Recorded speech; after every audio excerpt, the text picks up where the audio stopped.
General بول نہیں سکتا، نرس نے مسکرا کر جواب دیا اور ملاقاتی حیرت سے بیڈ کی طرف دیکھنے لگا۔ سامنے بیڈ پر ہڈیوں کا ڈھانچہ رکھا ہوا تھا، آنکھیں اندر کو دھسی ہوئی تھی، رنگ پیلا زرد تھا، پورے جسم کی جلد لٹک رہی تھی، بال الجھے ہوئے اور گندے تھے اور سیاہ ہونٹوں پر پپڑیاں جمی ہوئی تھی۔ وہ ڈھانچہ کسی بھی طرح جنرل پرویز مشرف دکھائی نہیں دیتا تھا۔ آنکھوں کی چمک ماند پڑ چکی تھی، لہجے کی کھنک اور چہرے کا اعتماد دم توڑ چکا تھا اور کثرتی جسم کو بچھڑے ہوئے صدیاں گزر چکی تھیں۔ وہ اب ICU کے ایک VIP مریض کے سوا کچھ نہیں تھے۔ ملاقاتی کے تخیل کو جھٹکا لگا۔ اس نے آنکھیں صاف کی اور ٹکٹکی باندھ کر دیکھتی آنکھوں کو سلام کر کے باہر آ گیا، لیکن دروازہ بند ہونے سے پہلے اس نے نرس کی دوسری سرگوشی سن لی۔ بیچارہ جنرل، اٹھ بیٹھ اور کھا پی بھی نہیں سکتا۔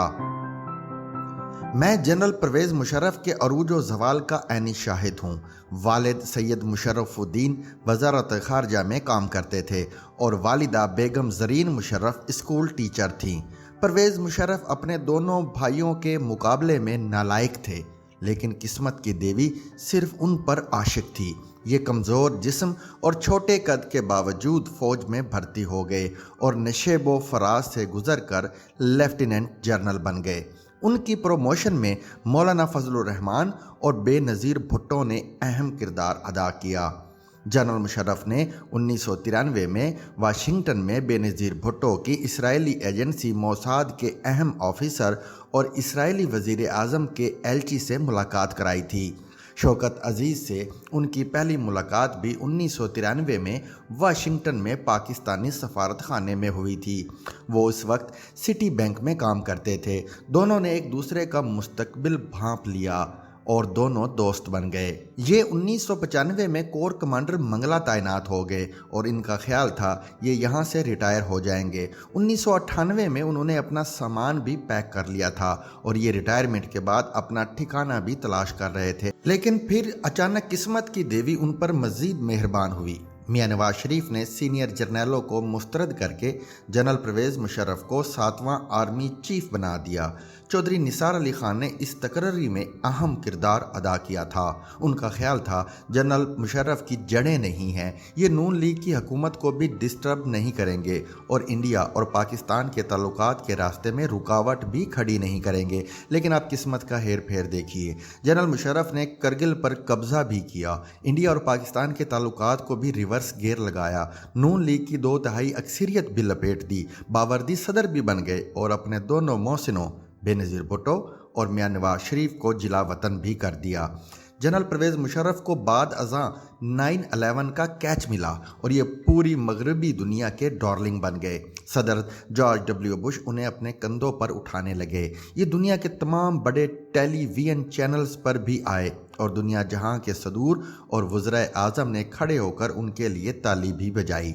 یہ درجن مرتبہ خانہ کعبہ اور حجرہ رسول صلی اللہ علیہ وآلہ وسلم میں داخل ہوئے اور انہیں کعبے کی چھت پر عین اس جگہ کھڑے ہونے کی سعادت بھی نصیب ہوئی جہاں سے حضرت بلال حبشی رضی اللہ تعالیٰ عنہ نے فتح مکہ کے بعد اذان دی تھی۔ جنرل مشرف نے سینکڑوں طالبان اور القاعدہ کے لیڈرز پکڑ کر امریکہ کے حوالے کیے اور کروڑوں ڈالر معاوضہ بھی وصول کیا۔ یہ ملک کے اندر بھی بادشاہ گر تھے۔ میجر جنرل احتشام ضمیر نے ان کے لیے قواف لیگ بھی بنائی اور پیپلز پارٹی کے وطن سے پیٹریاٹ بھی نکالی۔ جنرل مشرف اپنے دور میں اس قدر تکڑے تھے کہ اگر چیف جسٹس افتخار محمد چودھری نے بھی ان کے ارادوں میں مزاحم ہونے کی غلطی کی تو جنرل نے ان کی گاڑی سے جھنڈا بھی اتروا دیا اور انہیں آرمی چیف ہاؤس سے معزول کر کے گھر بھی واپس بھجوا دیا۔ اگر جامعہ حفظہ خالی کرانے کے لیے فوجی آپریشن کرنا پڑا تو جنرل پرویز مشرف وہ بھی کر گزرے، اور اگر معزول چیف جسٹس نے کراچی میں قدم رکھا تو جنرل نے MQM کی مدد سے شہر میں آگ بھی لگوا دی اور 50 لوگ بھی مروا دیے۔ یہ تکبر، یہ غلطیاں اور یہ اتھارٹی